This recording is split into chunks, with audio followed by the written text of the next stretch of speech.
عمران خان صاحب 6 ارب dollar I am F سے لے رہے ہیں. 6 ارب لے لیں, 16 ارب لے لیں, 26 ارب لے لیں, جتنے لینے ہیں, لیکن یہ تو قوم کو پتہ ہونا چاہیے کہ یہ جتنے لے رہے ہیں یہ آخری دفعہ لے رہے ہیں, اس کے بعد پاکستان آئی ایم ایف سے پیسے نہیں لے گا. نہیں, ایسا نہیں ہوتا ہے. دیکھیں, یہ ایک انٹرنیشنل گیم کا حصہ ہوتا ہے. ابھی ایجپٹ جو ہے, ابھی آئی ایم ایف اس کو شروع میں جب وہ گیا تو اس کو پوسٹر چائلڈ بنا کر دنیا میں پیش کر رہے تھے, اور اب اپریل میں ایسے رپورٹ دی 60% people are living below the poverty line, اور یہ اب خراب ہو رہا ہے, اور یہ اب چیزیں جو ہیں وہ کسی اور طرف جا رہی ہیں. Building case for yet another programme. تم نے تو دیا تھا لون, تو پھر یہ 35 سے 60 کیوں ہو گیا؟ بٹ بلڈنگ کہ جی ابھی تک جو ہے وہ اسٹیبلائز ٹھیک نہیں ہوا ہے. In our opinion, you need another program. آپ دیکھیں گے کہ اس کو پھر دوبارہ لے کے جائیں گے, پھر انگیج کریں گے. Of course. دیکھیں, بات یہ ہے کہ آئی ایم ایف کا پروگرام اگر دیکھیں تو کیا ہوتا ہے اس میں. ہم نے جو ڈیویلیوشن کیا ہے, آپ کو اندازہ ہے کہ ہم نے کتنا کاسٹ بیئر کیا اس کا. Without borrowing a single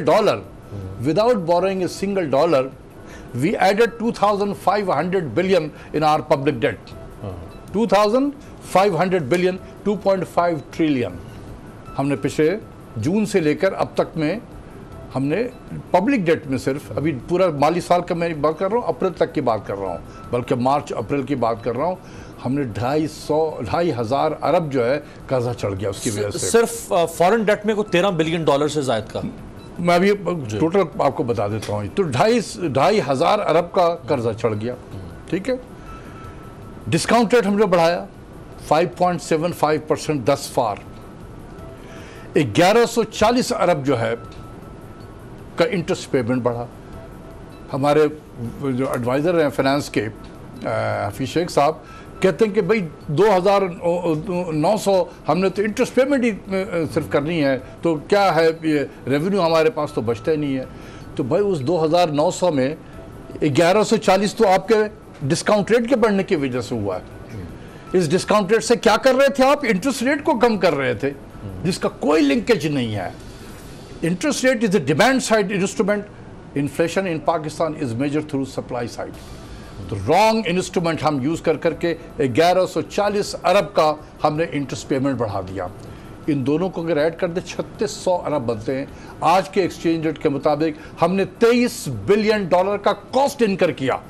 6 billion I am F کے پروگرام سے لینے سے اب تک ایک سال بھی نہیں, 9-10 مہینے میں ہم نے $23 بلین کا کاسٹ, میں ڈیٹ نہیں کہوں گا, کاسٹ ٹو دی اکانومی ہم نے انکر کیا. پیسہ ڈی ویلیو ہونے کی وجہ سے. Of course. تو پرائم منسٹر نے کچھ فرمایا تھا, میں چاہوں گا ذرا ڈاکٹر صاحب کو بھی سنواتے ہیں اور یاد دلواتے ہیں, اور پرائم منسٹر صاحب کو بھی یاد دلواتے ہیں. دکھائیں سر. ہمیں جب حکومت ملی تو پاکستان کا قرضہ 30,000 ارب تھا. 60 سالوں کا پاکستان کا قرضہ 6,000 ارب تھا. 10 سالوں میں ان دونوں جماعتوں نے 6,000 سے 30,000 پہ لے کے گئے. اب میں کیوں یاد کراؤں گا 30,000 کا؟ کیونکہ اگر ہم جب ہماری ٹرم ختم ہوتی ہے تو ہم 30,000 سے اگر 20,000 ارب پاکستان کا قرضہ کر دیتے ہیں تو اس سے کامیاب حکومت آئی نہیں ہوگی پاکستان کی تاریخ سے. رائٹ. یہ کیسے کم کریں گے؟ I don't know, ان کے ٹیم ہی ان کو بتا سکتی ہے. جو قادری ہیں 3 ان کے بتا سکیں گے. 2 ایک کو تو چھوڑ دیں, شبر زیدی کا اس سے کوئی تعلق نہیں ہے. یہ 2 جو ایکسپرٹ بیٹھے ہوئے جس کو میں اکنامکس 101 کہتا ہوں. پہلے کتاب پڑھی ہے اکنامکس کی لیسن, جو پال سیمنسل کی کتاب پڑھی ہے یا گرگری مینکیج کی کتاب پڑھی ہوگی یا جو بھی کتاب پڑھی ہے انہوں نے, بس ان کے نالج میں پھنس گئی ہے. ٹھیک ہے نا. اور اسی کو وہ apply, text book knowledge apply ہو رہی ہے پاکستان کے کیس میں, کہ ڈی ویلیویشن سے ایکسپورٹ بھی بڑھ جاتا ہے پاکستان میں. بڑھا. ہم یہ ڈی ویلیویشن کا پروسیس دسمبر 2017 سے شروع کیے ہوئے ہیں. تھوڑا پھر ابھی سپیڈ جو ہے آسمان میں پہنچ گیا. کیا فرق پڑ گیا ایکسپورٹس میں؟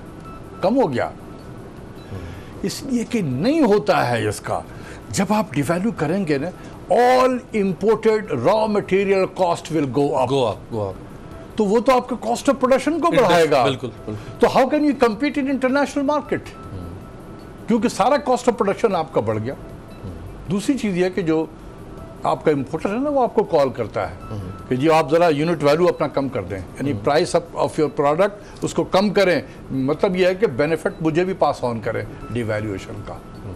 ہم اسمال کنٹری ہیں، وی کی ناٹ سے نو ٹو دیم، وہ کسی اور طرف چلے جائیں گے، ہم مارکیٹ لوز نہیں کرنا چاہتے ہیں، تو کدھر سے ہمیں گین ہوگا؟ تو دیکھیں بات یہ ہے کہ exchange rate is one instrument میرے نزدیک، ہم نے اس کو دی انسٹرومنٹ بنا دیا ہے، یہ اس کے جو ہے نقصانات ہیں۔ یہ 30,000 ارب سے 20,000 کیسے کریں گے؟ یہ تو 30 سے اب مجھے لگ رہا ہے 60 کر کے جائیں گے۔ بھئی اس پہ میں کوئی کامنٹس نہیں دے سکتا ہوں، کیونکہ پرائم منسٹر نے کہا ہے، آئی ایم شور کہ ان کی اکنامک ٹیم نے ان کو یہی بتایا ہوگا جبھی تو انہوں نے یہ بات کہی ہے، تو میں اس پہ کوئی کامنٹس نہیں دے سکتا ہوں، میں تو اپنی بات آپ کو بتا رہا ہوں کہ اب تک کیا ہو چکا ہے۔ نیشنل ڈیفنس یونیورسٹی میں ایک سیمینار ہوا جس میں آرمی چیف بھی موجود تھے اکانومی کے حوالے سے، آپ اس سیمینار کو چیئر کر رہے تھے، اس میں اس سے حاصل کیا ہوا ہے اس سیمینار سے؟ Very nice. دیکھیں ایک تو چیز یہ ہے کہ ملک کی نیشنل سیکیورٹی کی ذمہ داری کس کی ہوتی ہے؟ فوج کی ہوتی ہے، تو he is responsible for the national security. اگر اس کی جیب میں پیسے نہیں ہوں گے تو پھر نیشنل سیکیورٹی کے پروٹیکشن میں اگر کمی بیشی ہوگی تو ہم انہیں کو قصوروار ٹھہرائیں گے، تو ان کا فکر مند ہونا ایک لازمی امر ہے، ٹھیک ہے نا؟ اسی لیے، اور ہمارے سامنے دنیا میں اگزامپل موجود ہیں، قطر اس کو لے لیں، کویت کو، دنیا کے one of the richest country, Iraq چڑھ دوڑا، کیا فائدہ ہوا ایسے دولت کا کہ آپ اپنے آپ کو دفاع بھی نہیں کر سکتے؟ Soviet Union, red army, powerful army دنیا کی تھی، اس کو کسی نے بلٹ سے فائر کر کے میدان جنگ میں تو نہیں شکست دی، وہ کس سے کھایا شکست؟ اکانومی سے۔ تو ہمارے پاس جب یہ دنیا کے اگزامپل موجود ہیں تو ہر آرمی چیف کو یہ فکر ہوگا کہ پاکستان کی معیشت جو ہے مضبوط ہو تاکہ میں اپنے دفاع کو بھی مضبوط کر سکوں۔ اسی پیرائے میں وہاں جو نیشنل ڈیفنس یونیورسٹی میں جس کا آپ ذکر کر رہے ہیں سیمینار تھا یہ، اور آرمی چیف نے کوئی 4 گھنٹے سے زیادہ گزارا ہے، تو کیا انہوں نے کیا کہا؟ میرے نزدیک 4-5 ایسی امپورٹنٹ چیزیں انہوں نے کہی ہیں۔ ایک تو انہوں نے یہ کہا کہ سیکیورٹی اور اکانومی کا بڑا اسٹرانگ لنک ہے۔ انہوں نے رابرٹ میکلمارا کا ذکر کیا تھا جو ورلڈ بینک کے سابق پریزیڈنٹ بھی تھے اور امریکہ کے سیکرٹری آف ڈیفنس بھی رہ چکے ہیں۔ کیا کہا تھا میکلمارا نے؟ Security means development, and without development there is no security. پھر انہوں نے پال کینیڈی کا ذکر کیا تھا، ایک برٹش ہسٹورین ہے جس نے اسپیشلائز کیا ہوا ہے انٹرنیشنل ریلیشن میں اینڈ کنٹریز جو ملٹری پاور ہے اس پہ اس کی اسپیشلائزیشن ہے۔ تو اس نے کیا کہا تھا کہ a military's strength depends on its economic strength. تو یہ بڑے بڑے اسکالر ہیں، تو یہی آرمی چیف نے بتایا کہ بھئی اس لیے ہم جو ہے یہ یہاں پر موجود ہیں کیونکہ اکانومی اور نیشنل سیکیورٹی کا چولی دامن کا ساتھ ہے۔